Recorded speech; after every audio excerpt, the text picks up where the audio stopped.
Hi, and welcome to Psychology Demystified. Today's topic is focusing on taking care of you. Do you find that you're the type of person who puts others' needs ahead of your own? Do you feel guilty if you take time out for yourself? Do you think that you don't deserve self-care? I'm going to give you a little mini quiz for you to do so that you can see how to take better care of yourself. I'm going to mention a couple of styles that might be you. The more questions that you relate to, and the more questions that you answer by thinking, yes, that's me, that is probably your style. Your job as you take this quiz is to approach it with simple self-curiosity and not self-judgment. That's really super important. Self-curiosity and not self-judgment.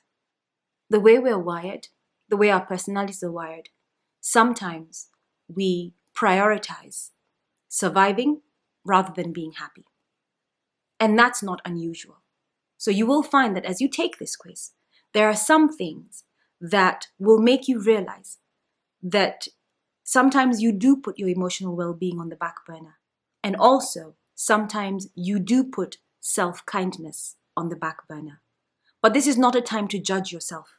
This is simply a time for you to recognize that you're doing it. And I'm going to give you some tips to make sure that you prioritize and take better care of you. The more questions you find that you relate to, and the more questions that you answer, yes, that's me, that is the style that fits you. So the category that has the most yeses is you.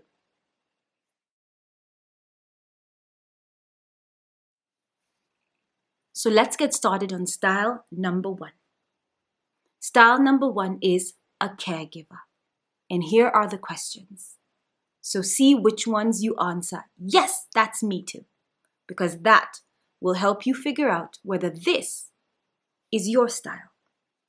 Do you find that you minimize your struggles, thinking other people have it much worse than you do? Do you worry a lot about your loved ones? Meaning that do you think that if you worry enough, he or she is going to be safe? Do you offer a lot of support to others, but find that you start to get attached to a specific outcome? Do you feel selfish for taking care of your own needs? See how many you answered yes to and how many you answered no to. If you find that you answered yes to a lot of questions in this particular section or this particular style, then these tips are definitely for you. Number one, remember you have to put on your oxygen mask first before you can help anyone else. Second, taking care of yourself will put you in a better position to start to take care of other people more effectively. And third, realize you may not know the best outcome.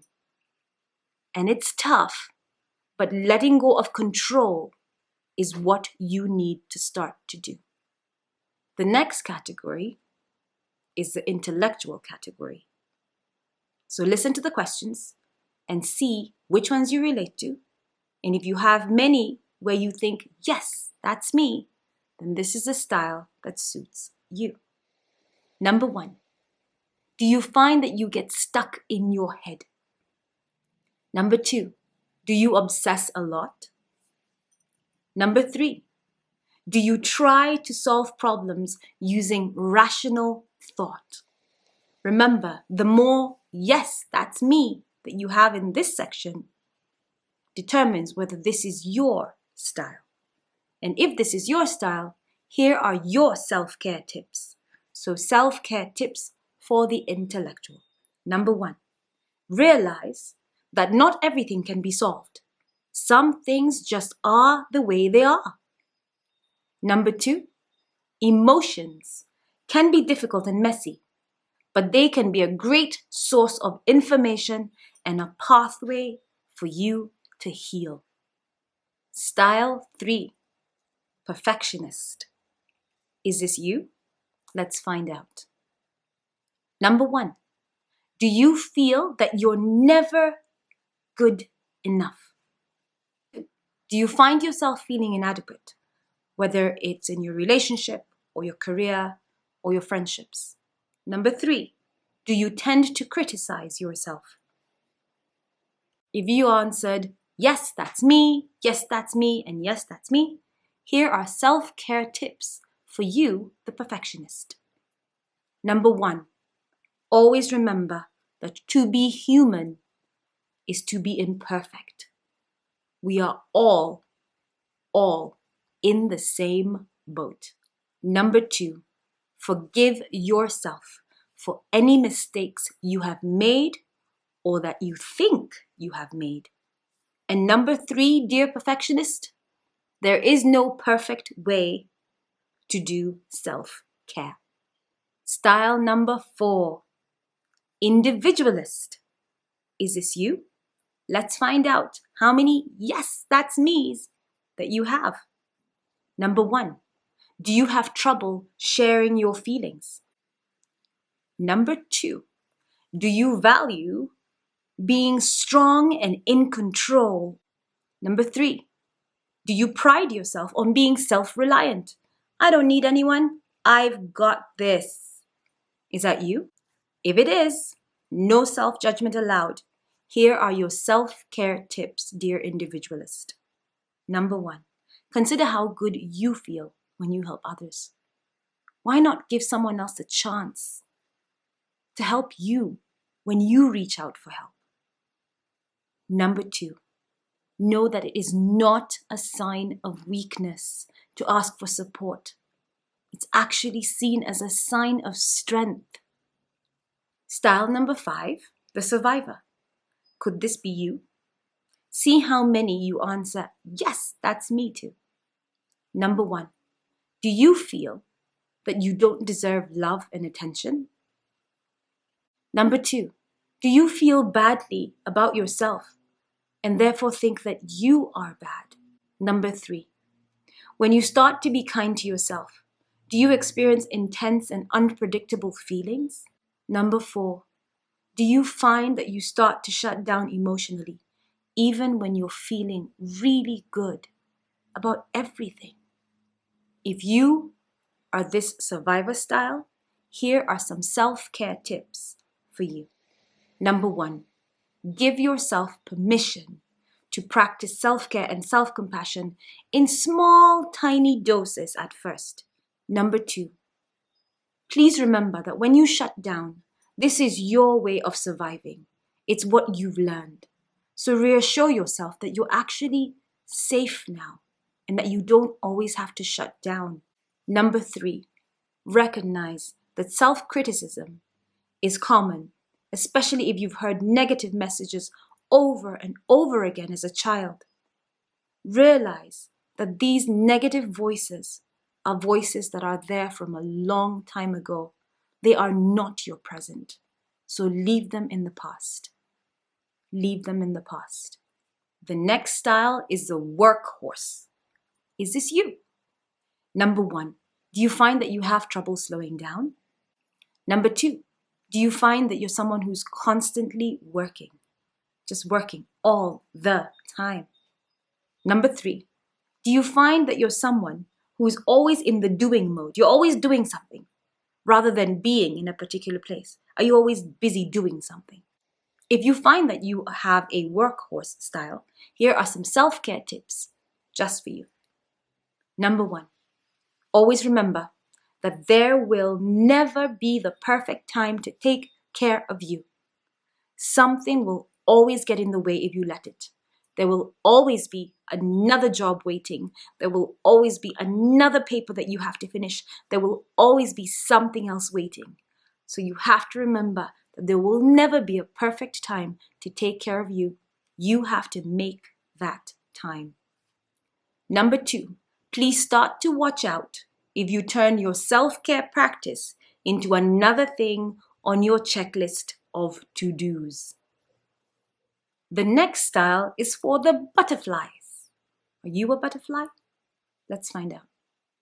Number 1, do you find that you easily grow tired of things? Number 2, do you have difficulty following through with projects? Number 3, do you find that you tend to jump from one thing to another before the first thing you started is finished? Number 4, do you have trouble with consistency? Meaning that you do one thing really well, and then the next thing you do half-heartedly, and then the next thing you do a lot less. If you find that you answered many, yes, that's me, to this particular style, here are some self-care tips for you, dear butterfly. Number 1, consider the true cost when you jump from one activity to another. It just pretty much means that you never get the full benefit of one particular finished practice or product. Number 2, feel free to utilize the support of others to help you stick to one thing. For example, if you decide that you're joining a yoga class, have a friend meet you at that yoga class so that they can keep you accountable. The next category is the outsider. Is this you? Number 1, do you feel like you don't fit in? Number 2, do you feel invisible? And number 3, do you feel disconnected? If this is you, here are your self-care tips. Number 1, notice the circumstances when you feel that you don't fit in the most. Number 2, allow yourself to experience your feelings with as much tenderness as possible. Be kind to yourself. Number 3, remember that it's okay to be different. Many of our great works of art and music were created by people who were unique and who didn't fit into conventional society. We need you. We need you. So don't conform. Stay different. And number 4, be as weird as you want to be, because we need weird. Thank you. Thank you for who you are. The next category is for the floaters. Are you a floater? Do you live in the moment? Do you have trouble committing yourself to one thing and only one? And number 3, do you have trouble making decisions?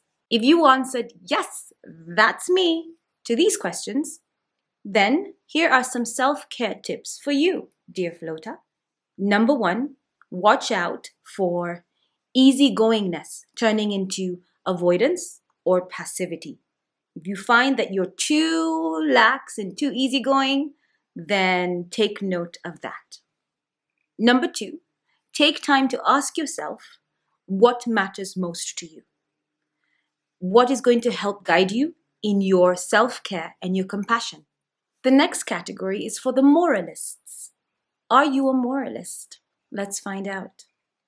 Number 1, do you find that you get really, really angry when people behave badly? Number 2, do you have a strict sense of right and wrong?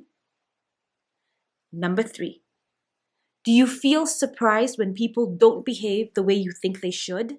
Do you find that you avoid taking care of yourself just because you feel like you're being selfish or self-indulgent or spoiling yourself too much? If you find that you answered, yes, that's me, to many of these questions, then here are your self-care tips, dear moralist. Number 1, ask yourself if your preoccupation or your need to keep checking on others' behavior is starting to lead to anxiety for you and causing suffering for you. And number 2, all of us have bad behavior within us, even you. If we acknowledge this particular fact and know that we are also capable of that same bad behavior, then we're more likely to be compassionate to ourselves when we make mistakes, because you cannot be responsible for other people, but you can be responsible for you. So let other people's issues be their issues. Carry your own burdens. And the final category is the introvert and extrovert category. Number 1, are you energized, or do you feel like you are ready to go because of your own inner life? Are you energized by having time alone? If you are, then you're likely an introvert. Second part, are you energized by being around other people? If this is you, then you're likely an extrovert. Here are your self-care tips. Number 1, always try and find a healthy balance between spending time alone and spending time with others. No two people anywhere will ever have the exact same ratio of alone time to people time. And keep in mind that that is okay. And number 3, always keep in mind that you may need different things, alone time or time with others, depending on the day and the circumstance. You're the one to decide based on how you're feeling on that particular day. And you know what? Grant yourself that alone time and grant yourself that time with others if that is what you really need. Because at the end of the day, you're working to take better care of you. And that's all, folks. Thank you so much for watching. Please remember to be kind because you don't know what someone else is going through. And to you, as always, hugs and kindness. Bye.